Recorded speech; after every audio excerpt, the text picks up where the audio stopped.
The cafe went silent. Brooks Hamilton stood, smoothed his tailored suit, and looked down at Vivian Cross. CEO, powerhouse, sitting in a wheelchair across from him. His words cut through the air like glass. "I need someone who can keep up with my lifestyle." He dropped cash on the table and walked out. Every head turned. Every eye landed on her. Vivian's hands trembled as she gripped the napkin, fighting to keep her composure, while strangers watched her humiliation unfold. Then a voice, quiet but steady, broke through the noise. A man in a janitor's uniform set down a fresh cappuccino in front of her. "On the house, ma'am," he said. "And you deserve better."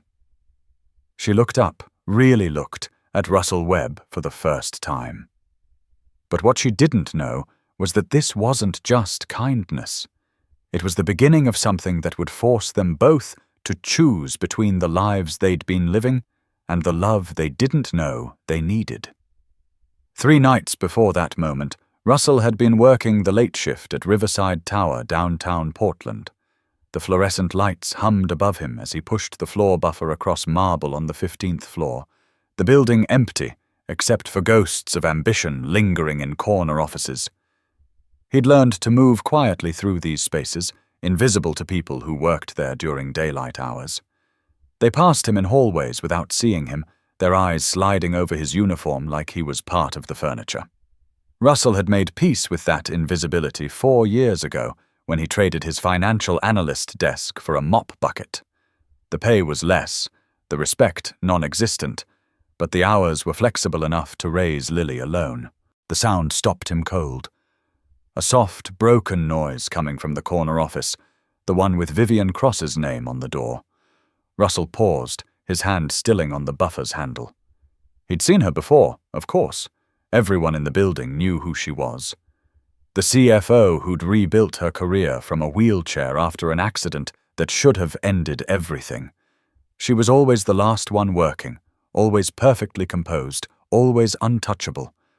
But the sound coming from her office now wasn't composed. It was raw and human, filled with the kind of pain Russell recognized because he'd made that sound himself once. He moved closer to the door, his heart hammering against his ribs.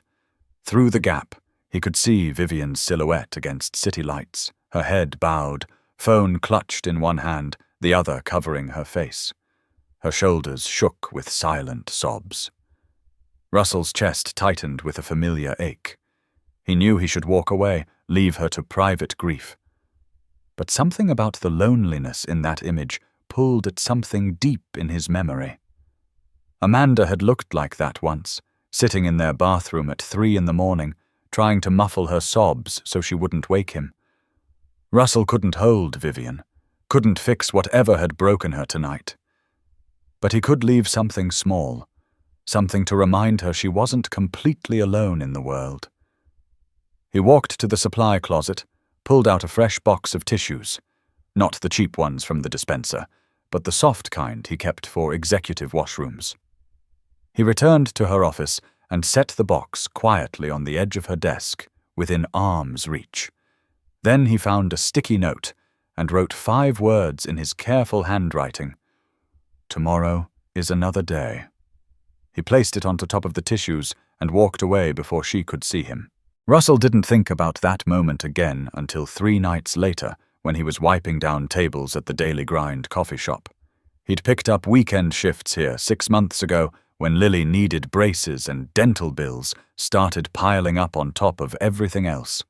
His daughter sat in the corner booth now, 7 years old with Amanda's dark hair and serious eyes, working through math homework with the same fierce concentration her mother had brought to everything she touched. Russell loved these quiet hours with Lily, even if they were stolen between shifts and exhaustion that had become his constant companion. Then the door opened and Vivian Cross rolled in, and Russell felt his breath catch in his throat. She looked different outside the tower, softer somehow, despite the sharp lines of her burgundy blazer and the way she held herself with that familiar corporate confidence. She maneuvered her wheelchair to a table by the window with practiced ease, checking her phone, waiting for someone. Russell was refilling cream dispensers when Brooks Hamilton arrived 15 minutes late, radiating the kind of confidence that came from never having been told no. Russell had seen his type 1,000 times in his old life. The conversation started civil enough. Russell couldn't hear words from across the cafe, but he could read body language like a second language now. Years of invisibility had taught him to observe what people revealed when they thought no one was watching. Brooks leaning back, arms crossed over his chest. Vivian leaning forward, engaged, hopeful, wanting this to work. Then Brooks's expression changed, his eyes flicking down to the wheelchair with something cold settling over his features. Russell saw it happen in slow motion. The moment Brooks decided Vivian wasn't worth his time. "I need someone who can keep up with my lifestyle." The words carried across the suddenly silent cafe, sharp enough to draw blood. Brooks dropped 2 20s on the table like he was paying for services rendered, and walked out without looking back, leaving Vivian frozen in her chair.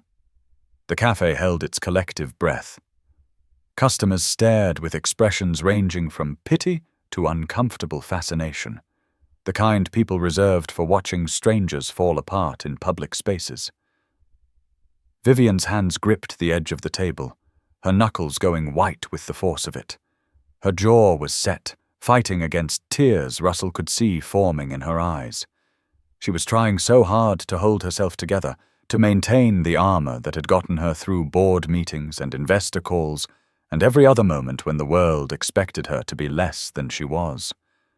But here, in this ordinary coffee shop on a Saturday evening, that armor was cracking, and there was nowhere to hide from all those watching eyes. Russell moved without thinking, his hands already preparing Vivian's usual order, a cappuccino with an extra shot, the way she always ordered it at the Tower Cafe on rare occasions she took breaks. He'd noticed because noticing was what invisible people did. He carried the cup to her table, set it down gently in front of her shaking hands, and met her eyes directly. "On the house, ma'am," he said, his voice quieter than he'd intended, but steady. "True. And you deserve better." The words hung in the air between them, simple and honest. Vivian looked up at him, and for a heartbeat, Russell saw recognition flicker across her face. She was trying to place him, to figure out where she knew him from. Then her expression shifted to something Russell hadn't expected. Gratitude mixed with curiosity and the faintest hint of hope. "Thank you," she whispered, her voice rough with suppressed emotion, barely holding it together. "I'm sorry. I don't know your name." Russell felt Lily's presence before he saw her. His daughter had slipped out of the booth and now stood beside him, looking at Vivian with the fearless directness only children possessed before the world taught them to be careful. "I'm Russell Webb," he said. "And this is my daughter, Lily." Lily tilted her head, studying Vivian with those serious dark eyes that saw straight through pretense to truth. "Why are you sad?" she asked with the blunt honesty of childhood. "You look like a queen. Queens don't cry because of mean people." The simple statement made Vivian's carefully constructed composure finally crack wide open.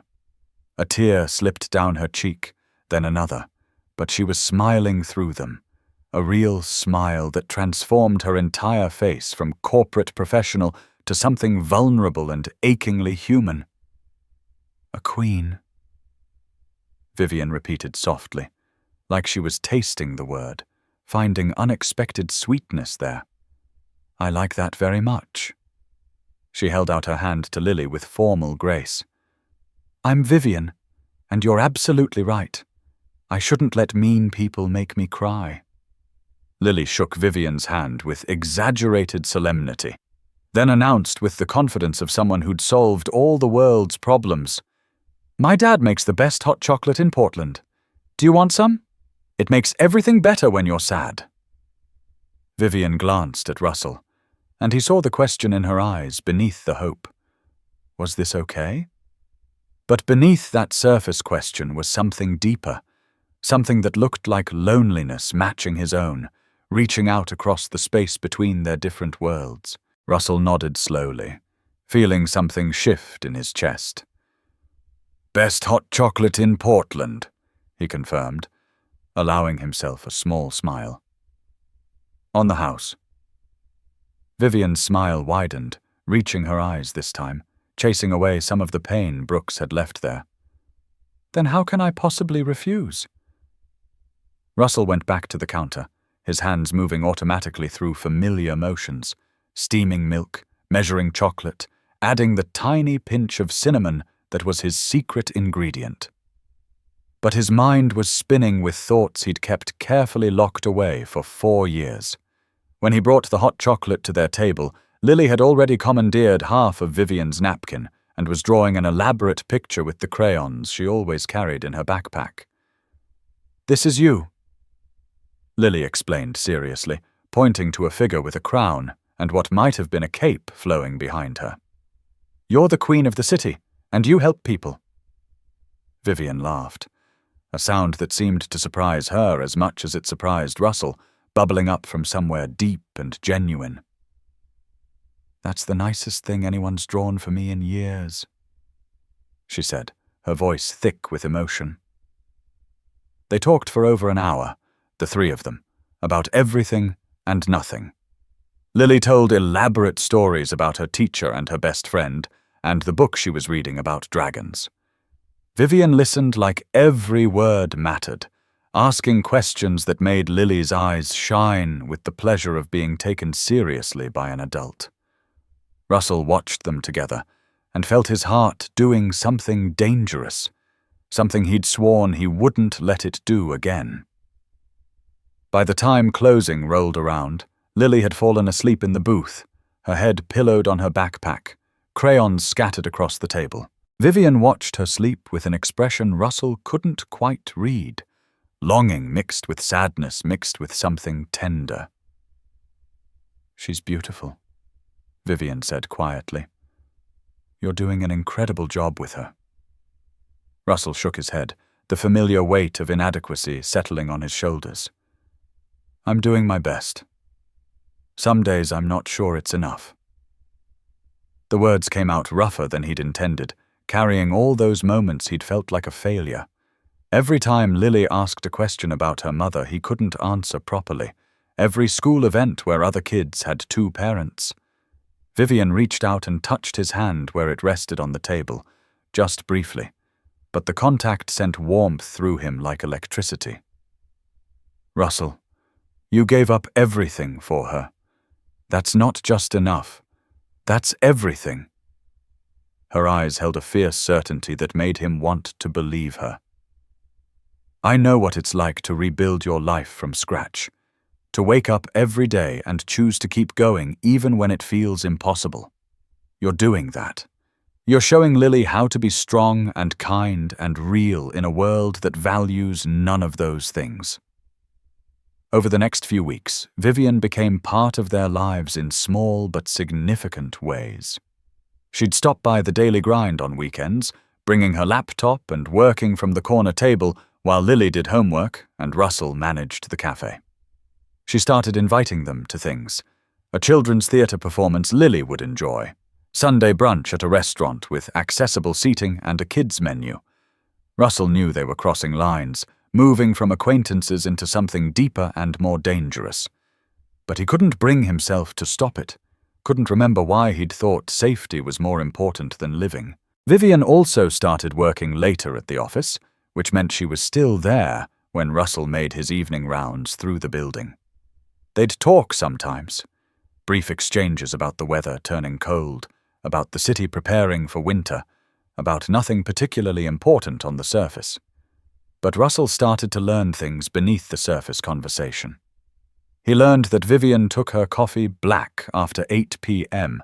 because milk made her jittery when she was trying to focus. That she hummed old jazz songs when she was concentrating on complicated spreadsheets. That sometimes she'd rub her legs with an expression of loss so profound it made his chest physically ache. Then, one Sunday afternoon, Lily asked the question Russell had been dreading. "Dad, can Miss Vivian come to our apartment? I want to show her my room." Russell looked at Vivian, expecting her to make a polite excuse about being too busy. Their apartment was a third-floor walk-up in a building that had seen better decades, nothing like the polished spaces she must be used to in her world. But Vivian smiled without hesitation. "I'd love to see your room, Lily, if your dad says it's okay." Russell nodded slowly, unable to speak past the lump in his throat. Getting Vivian up 3 flights of stairs should have been awkward, but somehow it wasn't. Russell carried her while Lily brought the wheelchair, all of them laughing breathlessly by the time they reached the landing. Inside, the space was small but clean, filled with Lily's artwork and Amanda's lingering presence. Her photos were everywhere, on the mantel, stuck to the refrigerator with magnets, framed on the bookshelf Russell had built from salvaged wood. He watched Vivian take it all in, wondering what she saw through her eyes. Did she see poverty and struggle, or did she see a home built on love and determination? Lily dragged Vivian straight to her bedroom, which was an explosion of color and creativity that Amanda would have loved.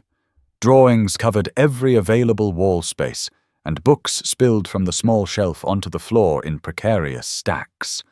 Vivian studied each picture seriously, asking questions about Lily's inspiration and technique that made his daughter glow with the pleasure of being treated like a real artist instead of just a child.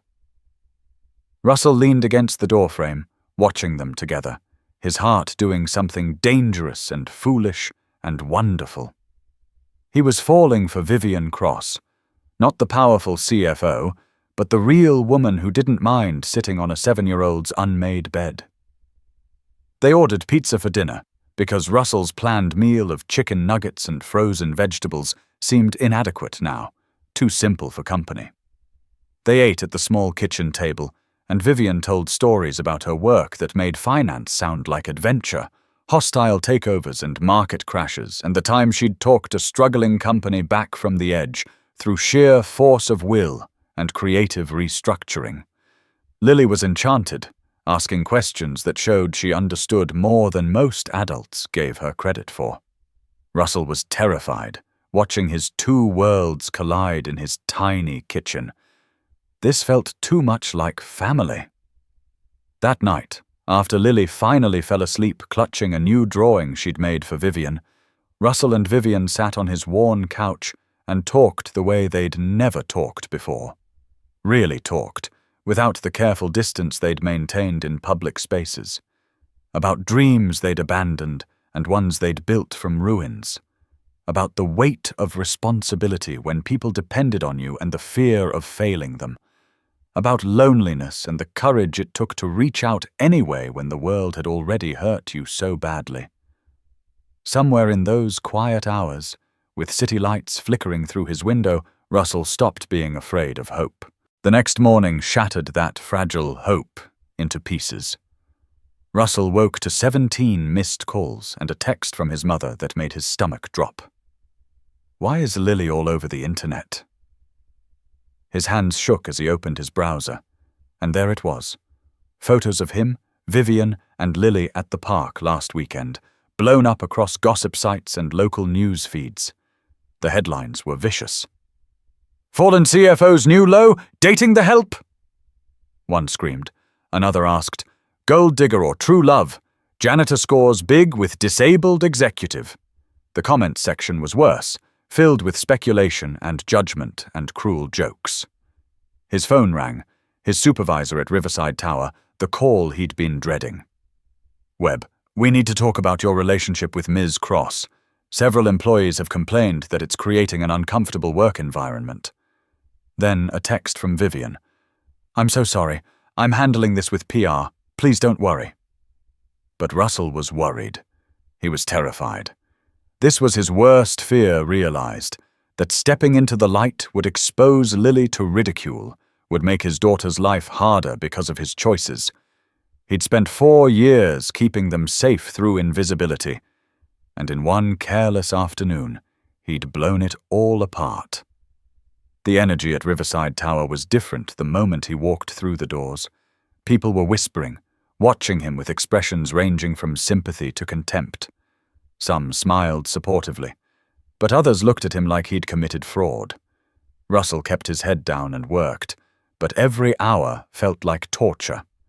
Around noon, his supervisor called him to the office. "I'm sorry, Webb. Corporate feels your presence is creating a distraction. We're putting you on paid leave until this situation resolves itself." Russell was stunned. "I haven't done anything wrong." His supervisor looked uncomfortable. "I know, but this situation is complicated. Take a few weeks. Let things calm down." Russell walked out feeling hollow, like someone had scooped out his insides and left just the shell. In trying to reach for something good, he'd lost the one thing keeping him and Lily afloat. He sat in his car in the parking garage and finally let himself break, his forehead pressed against the steering wheel as 4 years of holding it together crumbled. His phone buzzed. "Vivian. Where are you? I need to see you right now." 5 minutes later, Vivian rolled off the elevator, her expression fierce and determined. She wheeled straight to his car, and Russell got out because he couldn't have this conversation sitting down. "They suspended me," he said flatly, the words bitter in his mouth. "Because of us.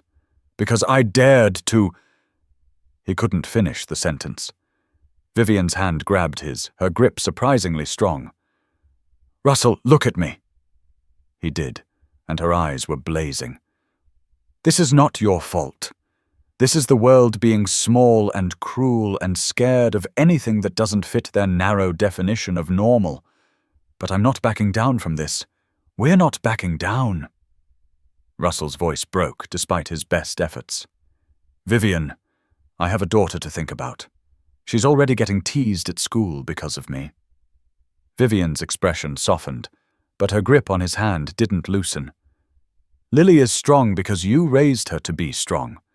And you know what she told me yesterday? She said she wishes every kid could have a dad like you. She said you're her hero. Don't teach her that love means hiding, Russell. Teach her that love means fighting for what matters even when it's hard." Before he could respond, his phone rang again. His mother, her voice tight with worry. "Russell, someone from Lily's school called. Some parents are complaining about you, questioning your judgment. Principal Morrison wants to meet with you tomorrow morning." Russell closed his eyes, the world tilting around him. This was exactly what he'd feared. But when he opened his eyes, Vivian was watching him with such fierce determination that it steadied something inside him.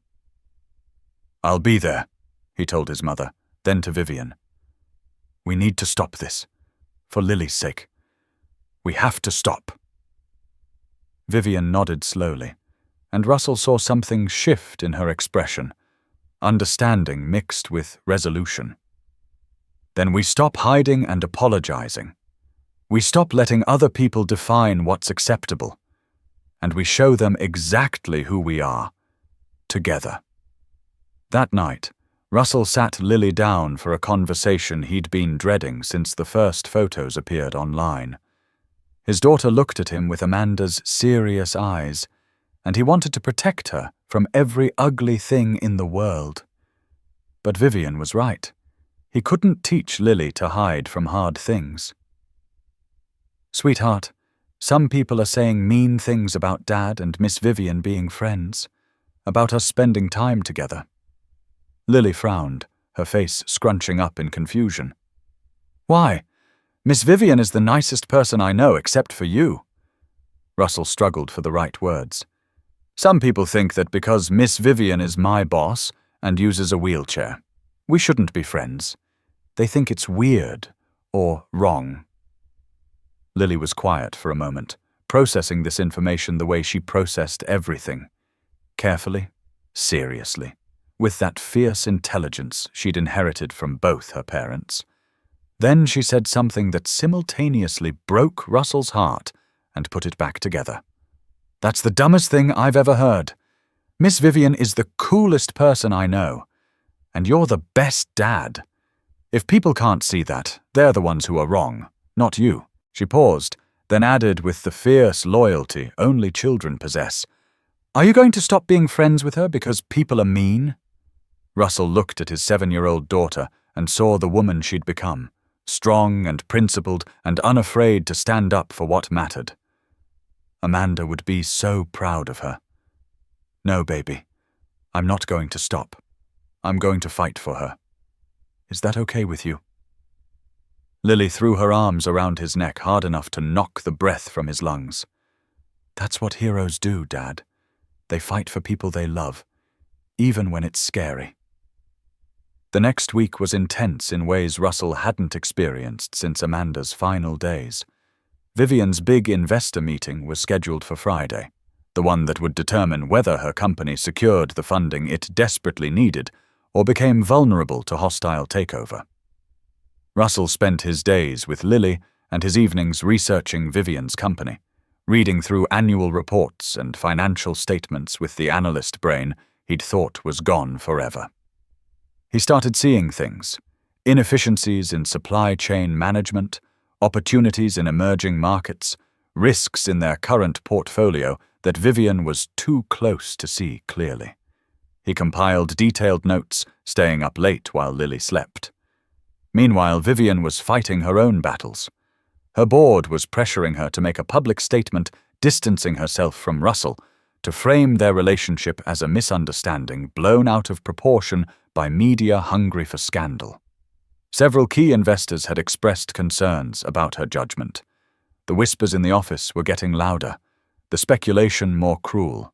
But Vivian had survived worse than gossip. She'd survived an accident that should have killed her, years of being underestimated and dismissed because of her wheelchair. She wasn't going to let fear win now. She threw herself into preparing for Friday's meeting, knowing it had to be absolutely perfect. Then Wednesday evening, Russell's mother Helen showed up at his apartment unannounced. Helen Webb was a practical woman who'd raised Russell alone after his father left, who'd held their small family together through poverty and struggle with nothing but determination and love. She'd supported Russell through Amanda's illness and death, had helped with Lily without complaint. But now she sat at his kitchen table with her lips pressed into a thin line, and Russell knew this conversation wasn't going to be easy. "I need to say something, and you're not going to like it," she began without preamble. "This woman, Vivian, she seems very nice, and Lily clearly adores her. But Russell, you're just getting back on your feet. Lily needs stability, not someone who needs so much help." The words hit Russell like a physical blow. He stood up abruptly, pacing the small kitchen because sitting still was impossible. "Is that what you think? That Vivian is another burden I'd be sacrificing myself for?" Helen reached for his hand, but he pulled away, needing space to breathe. "I just want you to have an easier life, honey. You've been through so much already. Don't you deserve something simple and uncomplicated?" Russell stopped pacing, turned to face his mother directly. "Vivian isn't complicated, Mom. She's brilliant and strong and independent. The world's reaction to her is complicated. There's a huge difference." He sat back down, forcing himself to speak calmly, even though his heart was racing. "She's not someone I need to sacrifice for. She's someone who makes me want to be better, who reminds me I have value beyond cleaning floors and paying bills, who sees me, really sees me, in a way no one has since Amanda died." Helen was quiet for a long moment, her expression conflicted. Finally, she said what Russell knew was really driving her fear. "I'm scared you're going to get hurt, that Lily's going to get hurt, that you're reaching for something that's going to blow up in your face and leave you worse off than before." Russell understood that fear because he felt it every single day, a constant weight in his chest. But fear couldn't be the thing that made his decisions anymore. "I'm scared too, Mom. I'm terrified. But I'm more scared of teaching Lily that we should hide from things that matter because they're difficult. I'm more scared of being invisible for the rest of my life because it's safer than being seen." The conversation ended without resolution, but Helen hugged him before she left, holding on longer than usual. "I love you," she whispered against his shoulder. "Even when I think you're making mistakes, I love you so much." After she left, Russell sat alone in the dark apartment, listening to Lily's soft breathing from her room.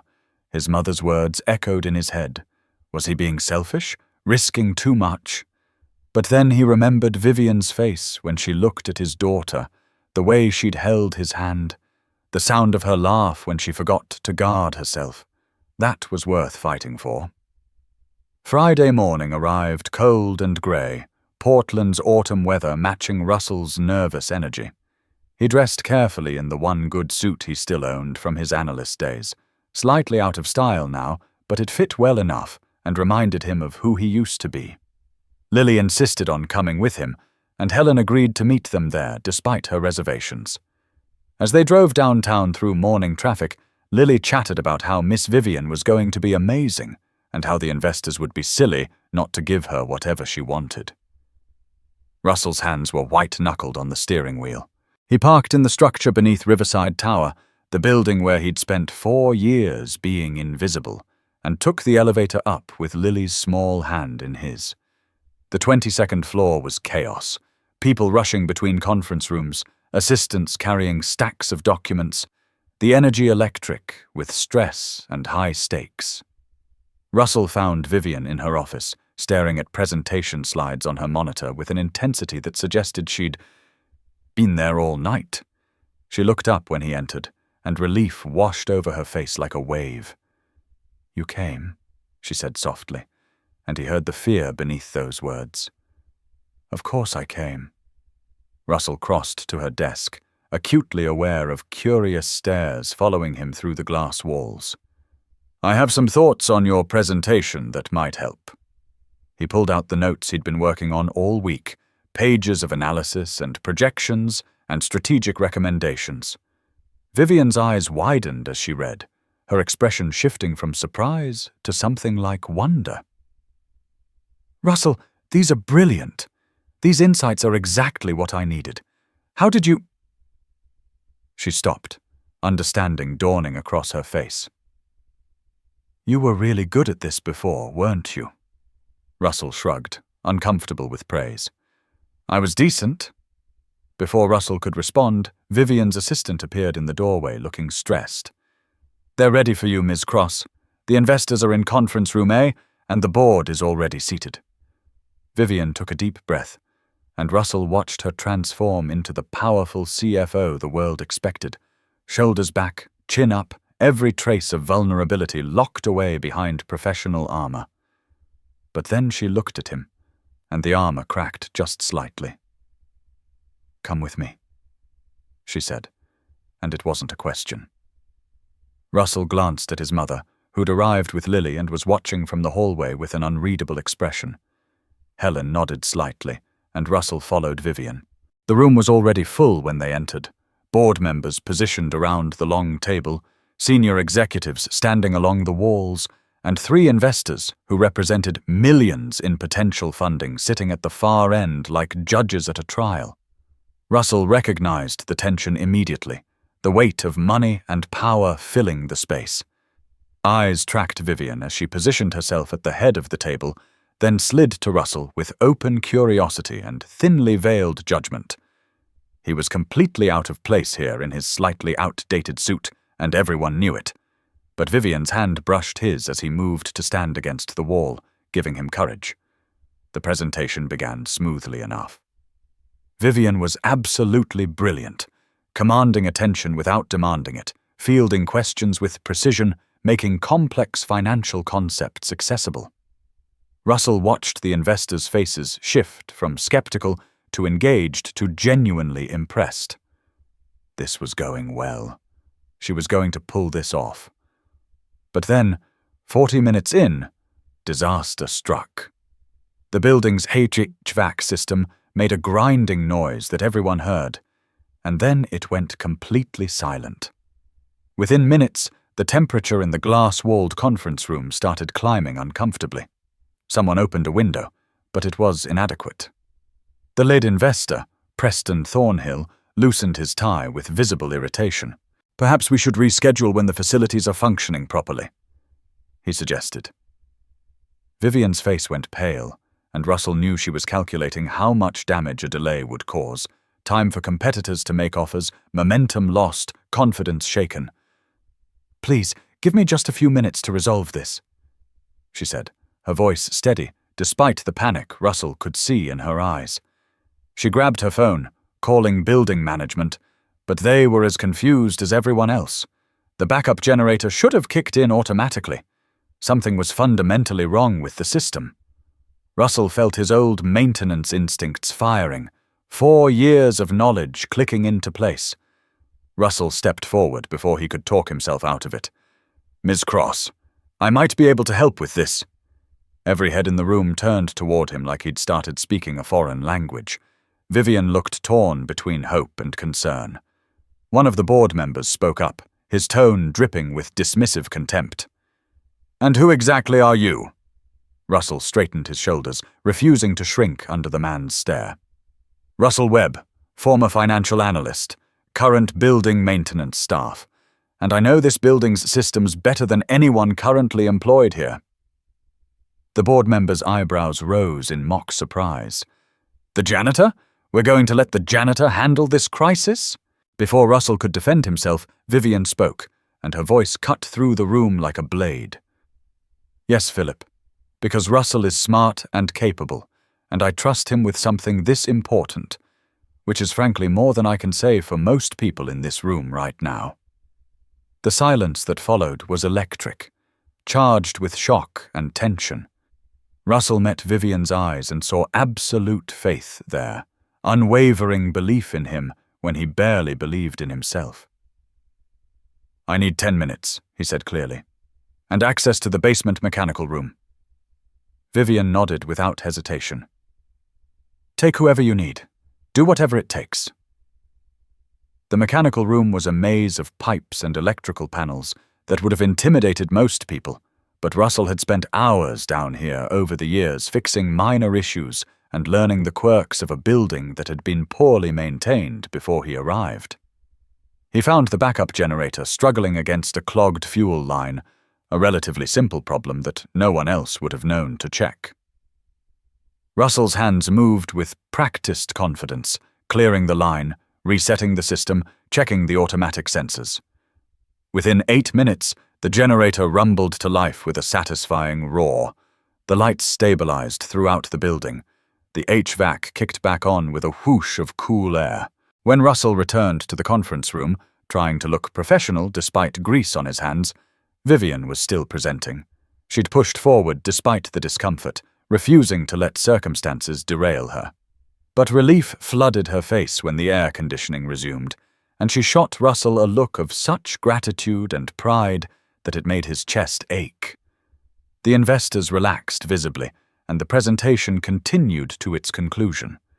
It was masterful. By the time Vivian finished, she'd secured not just their funding, but their respect. As the investors filed out, shaking hands and making promises, Preston Thornhill paused by Russell. "Quick thinking down there. What did you say you did before maintenance?" Russell met his eyes steadily, refusing to be ashamed anymore. "Financial analysis in the commercial sector. I left to care for my dying wife, and after she passed I needed flexible hours to raise my daughter alone." Thornhill nodded slowly, his expression shifting from dismissal to something that looked like respect. "I'm sorry for your loss, and I'm sorry for underestimating you based on your current job title." After he left, Russell sagged against the wall, adrenaline draining away. He'd done it. Saved Vivian's meeting, proved he was more than his janitor uniform, stepped back into his own competence. Vivian wheeled over immediately, her face glowing with success. "You were amazing. You saved everything today." But before they could continue, Philip Carmichael interrupted, his face red with anger. "Miss Cross, we need to discuss this relationship of yours immediately.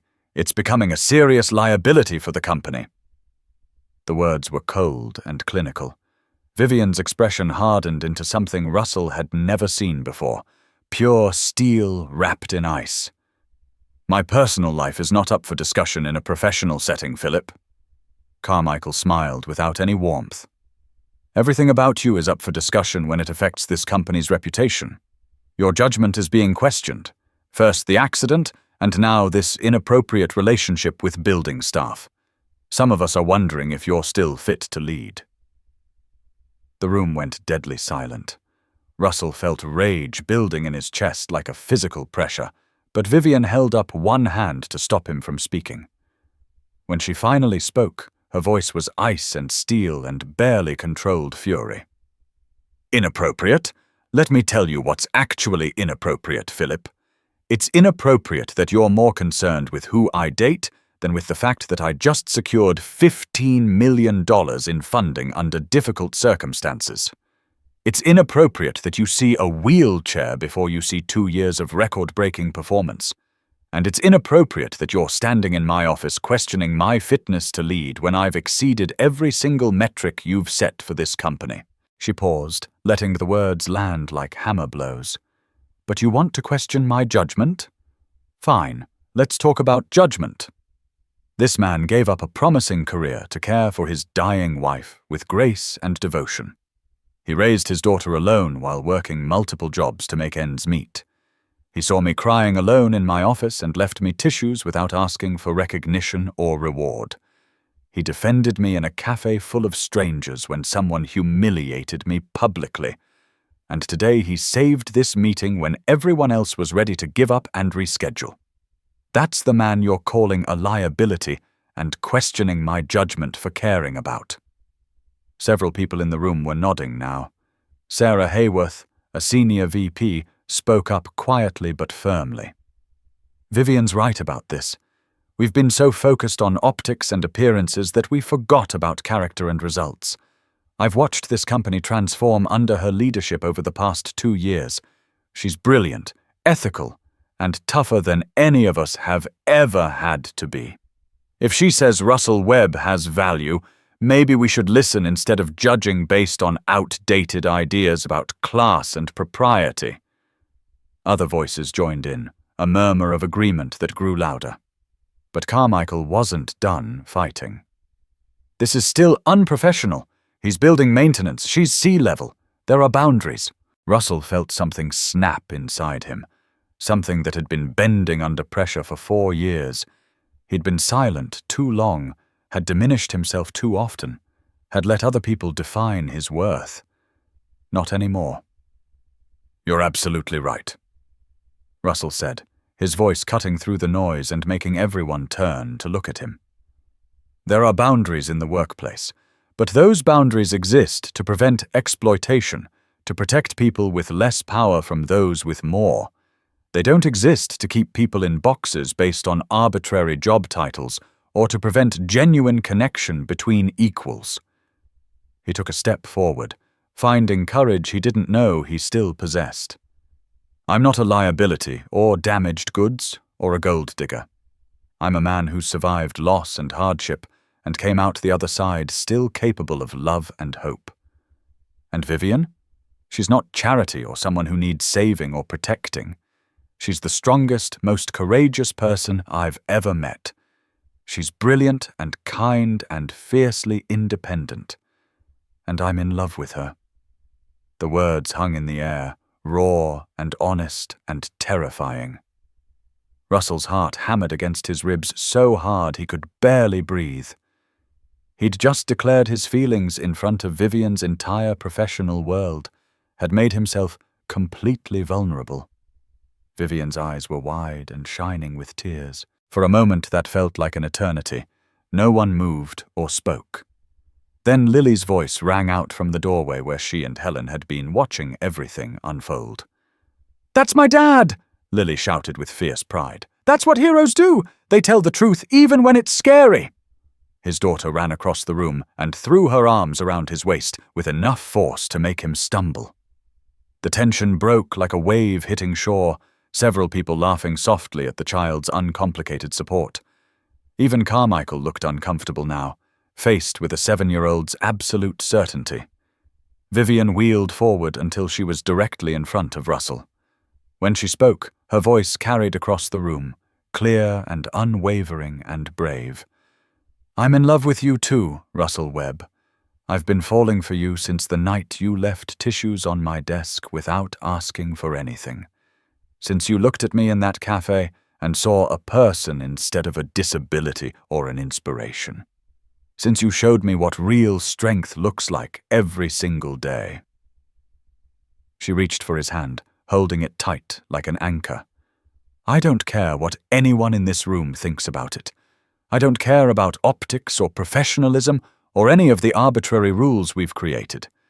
I care about building a life with someone who sees all of me and chooses me anyway." Then something happened that Russell didn't expect in a million years. His mother stepped forward from the hallway where she'd been standing with Lily. Helen Webb looked small and out of place among all these powerful people in their expensive suits, but her voice was surprisingly firm when she spoke.